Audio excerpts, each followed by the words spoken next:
भारत को मिटाया नहीं जा सकता, क्योंकि भारत का मतलब है ज्ञान। इसलिए भारत में जो धर्म है, जैसे एक धर्म है ब्राह्मण धर्म, तो ब्राह्मण धर्म को सनातन धर्म कहा गया। भारत का जो धर्म है वो सनातन धर्म है, सनातन, जिसका कोई फाउंडर ही नहीं है, जिसका कोई आदि ग्रंथ ही नहीं है। इस्लाम के फाउंडर है मोहम्मद साहब, उनका ग्रंथ है कुरान। ईसाइयत के फाउंडर हैं जीसस क्राइस्ट, उनका ग्रंथ है बाइबल। सिखिज्म के फाउंडर हैं गुरु नानक, उनका ग्रंथ है आदि ग्रंथ। ये जो धर्म भारत में है, इसका कोई फाउंडर ही नहीं है, क्योंकि ज्ञान कहीं से भी मिले। भारत का मतलब ज्ञान, वो स्कूल वाला नहीं, अपने स्वरूप का, जिसको बुद्धिज्म ने निर्वाण कहा, जिसको महावीर ने कैवल्य कहा, जिसको सनातन धर्म ने मोक्ष कहा, परम ज्ञान। इसलिए भारत को तो मिटाया ही नहीं जा सकता, संभव ही नहीं है, प्रश्न ही नहीं है।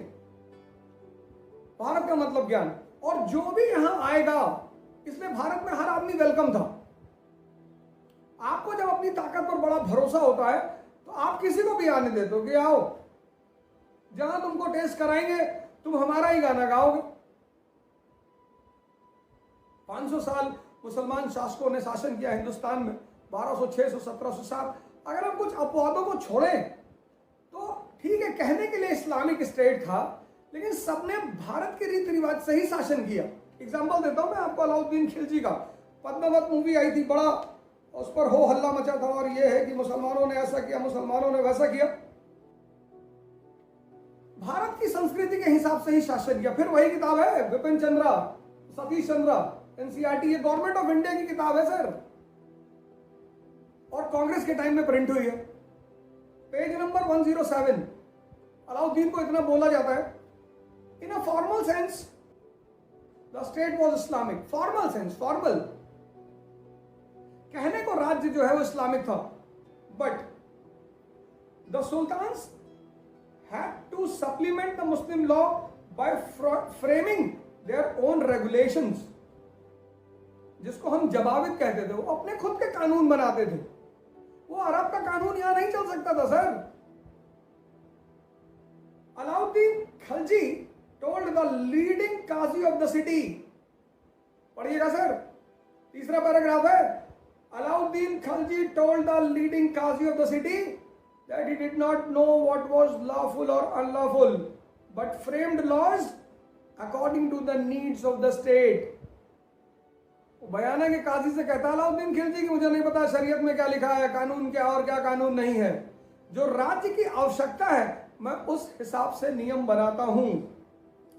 This is why the historian Barni refused to consider the state in India as truly Islamic. ये जो लोग मध्यकाल पर कहते हैं कि मध्यकाल विदेशियों का शासन का काल था, हम गुलाम थे, कोई गुलाम नहीं थे। बर्नी वो खुद ही कहता है कि मैं नहीं मानता इस्लामिक स्टेट है, वो उसको जहानदारी कहता है कि दुनिया के हिसाब से शासन, शरीयत तो मानी ही नहीं जाती थी।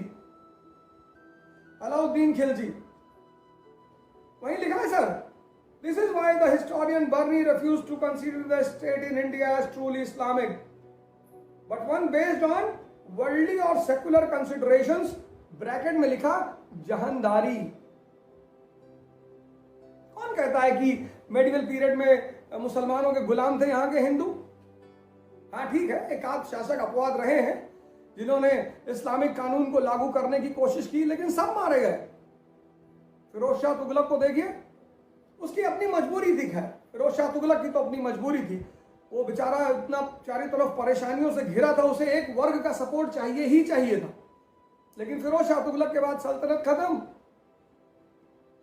सर इस देश में कोई एक धारा चल ही नहीं सकती भारत में। और भारत का मतलब ज्ञान, भारत का मतलब हिंदू नहीं। हर वो आदमी जो ज्ञान की तलाश में है वो भारत की तलाश में है। तभी तो हमारा राष्ट्रगान कहता है भारत भाग्य विधाता। ये जो दुनिया का भविष्य है ना, वो भारत से ही है, वो जो गजवा ए हिंद आप सुनते हो वो यहीं से होगा। और करेगा कौन? विवेकानंदों की फौज करेगी।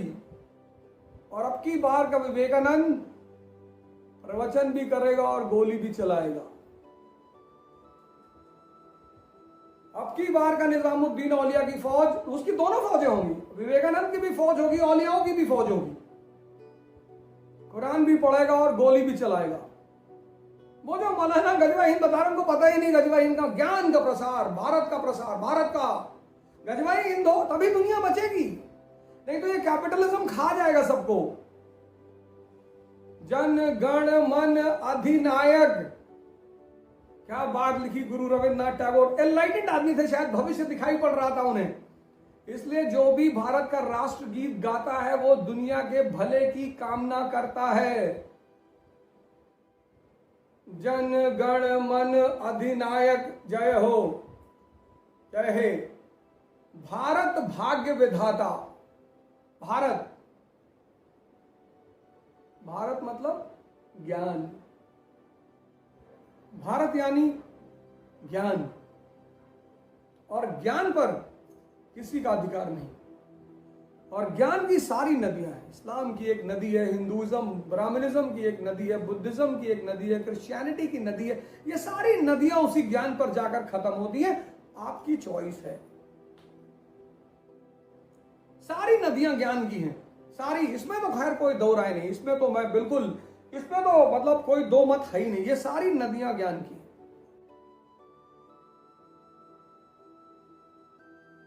और ये सारी नदियां अंततः परमात्मा तक ही पहुंचती हैं। हेलो दोस्तों, स्वागत है आप लोग को मेरे नए वीडियो में।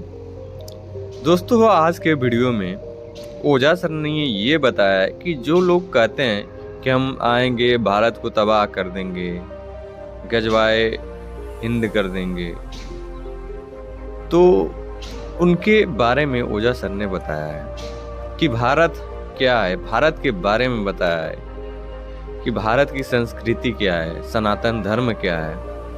भारत एक ज्ञान का केंद्र है और जो लोग यहाँ आते हैं भारत आने देता है, क्योंकि ये बताए हैं ओझा सर कि जब आपको अपने बल पे विश्वास होता है तो आप किसी को आने देते हैं कि आओ कोई बात नहीं, अपना करो, बाकी जो होगा हम देख लेंगे। तो जो लोग भी आते रहे, भारत कुछ नहीं बोला। उसी विषय में ओझा सर ने इस वीडियो में बताया है। तो मैं चाहता हूं कि आप ये पूरी वीडियो देखें और समझें, और अगर ऐसी वीडियो और भी चाहते हैं तो कमेंट करके बताएं, मैं और भी ऐसी वीडियो लाने की पूरी कोशिश करूंगा।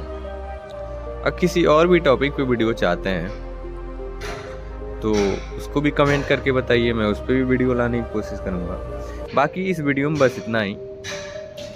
उम्मीद करता हूँ कि ये वीडियो आप लोग को बहुत अच्छा लगा होगा। अगर वीडियो अच्छा लगे तो चैनल को सब्सक्राइब करना ना भूलें। फिर मिलते हैं अगले वीडियो में, तब तक के लिए जय हिंद।